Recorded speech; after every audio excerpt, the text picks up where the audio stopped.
Guys আসসালামু আলাইকুম। আজ আমি রান্না করব চিংড়ি মাছ দিয়ে বিচি কলা। আমাদের এখানে বিচি কলাও বলে কেউ, আবার দয়া কলাও বলে। দিয়ে দেবো পেঁয়াজ কুচি, কাঁচা জাল, চিংড়ি মাছ দিয়ে দেব, লবণ, হলুদ,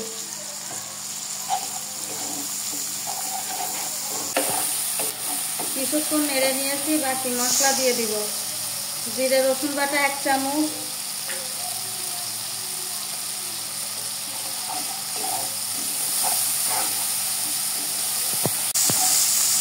চিংড়ি মাছ ভালো করে কষিয়ে নিয়েছি। কলা কষানোর জন্য পানি দিব।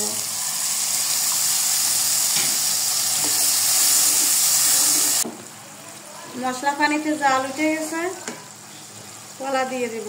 কলা আমি লবণ হলুদ দিয়ে ধুয়ে নিয়েছিলাম। লবণ হলুদ মাখিয়ে কলা ধুলে কলার কোনো আঠা বা কষ থাকে না। কলা ভালো করে কষিয়ে নিয়েছি, ঝোলের জন্য পানি দেব।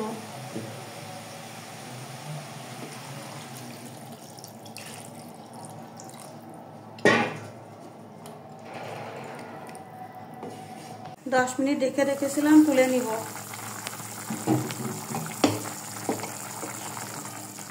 হয়ে গেছে চিংড়ি মাছ দিয়ে দয়া কলা রান্না। এখন আমি নামিয়ে নিব।